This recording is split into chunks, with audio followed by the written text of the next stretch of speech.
Post অফিসের ক্ষেত্রে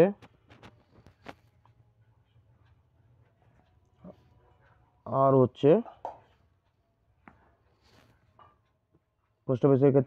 কত 6%। দুঃখিত, মোবাইলের ব্যাটারি কম থাকার জন্য ভিডিওটা পজ হয়ে গেছিলো, আবার নতুন করে স্টার্ট করেছি। হাসলাম চাচার মোট টাকা 1,00,000 টাকা ছিল, ব্যাংকে X টাকা রেখেছিলেন এবং পোস্ট অফিসের 1,00,000 মাইনাস X, মানে হলো দুটো টাকাটাকে দুটো ভাগে রেখেছেন। ব্যাংকের ক্ষেত্রে সুদের হার 5%, পোস্ট অফিসের ক্ষেত্রে সুদের হার 6%। সুদের হার জানি, আসল টাকাটা ধারণা করেছি, আর সময়টা টাকা পোস্ট অফিসে রেখেছিলেন, ব্যাংকে তিনি কত টাকা জমা রেখেছিলেন এরকম বলেছিলেন প্রতি বছর বলেছে, অর্থাৎ 1 বছর ধরেই আমাদের অঙ্কটা করতে হবে। তো ব্যাংকের ক্ষেত্রে 1 বছরে SI ইকুয়ালস টু, কি ফর্মুলা ছিল, P ইন্টু আর ইন্টু টি, তার মানে হচ্ছে X, আর হচ্ছে 5 আর টি হচ্ছে 1 বাই 100, 5 একে 5, 5 20 100, মানে X বাই 20 টাকা। পোস্ট অফিসের ক্ষেত্রে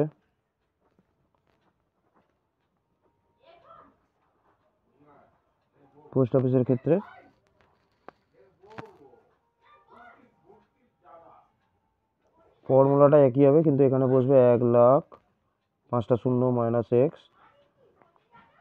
ইন্টু 6 বাই 1 ইন্টু 1 বাই 100।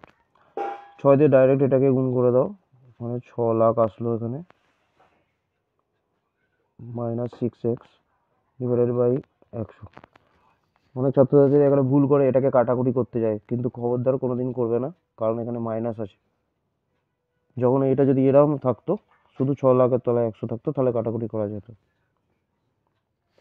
এবার আমরা কি করব, এটা পোস্ট অফিসের সুদ, এটা ব্যাংকের সুদ, এটা ব্যাংকের সুদ, এটা ব্যাংকের সুদ, এটা পোস্ট অফিসের সুদ, এই দুটোকে আমরা যোগ করে প্রশ্নানুসারে লিখব X by 20 plus 6 lakh minus 6X by 100 equals to, বইতে দেওয়া আছে টোটাল তিনি 5,400 টাকা পেয়েছিলেন। এটাকে সলভ করতে হবে। এবার আমাদের কি করতে হবে, সলভ করার জন্য একটা লসাগু করতে হবে। 5,400 আছে, 20 আর 100 লসাগু কত হতে পারে? লসাগু সবসময় ধারণা করেও করা যায়, নইলে আবার তোমাদের কাটাকুটি করে করতে হবে। 20 আর 100 লসাগু 100ই হবে, কারণ 20 দিয়ে 100কে ভাগ যায়। তো 5 20 100, তো 5X হলো, 100 যেহেতু এর নিচে আছে তাই ওপরের সংখ্যাটা পুরো বসে যাবে, মানে 6X। তাহলে আসবে কত, মাইনাস X প্লাস 6 লাখটা যেরকম আছে থাকলো বাই 100, আর এটা 5,400। পরের পাতায় যাচ্ছি আমি।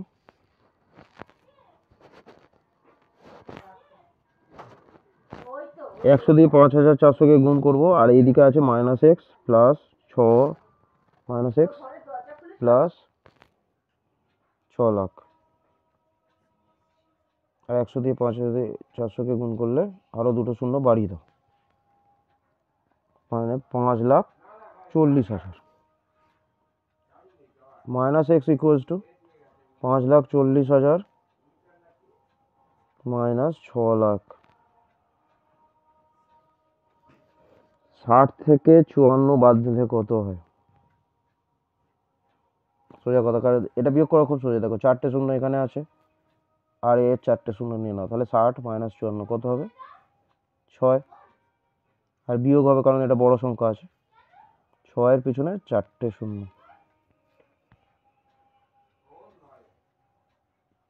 Minus X equals to, minus দুদিক দিয়ে কেটে যাবে, তাহলে ধরেছিলাম ব্যাংকে 60,000 টাকা রেখেছিলাম,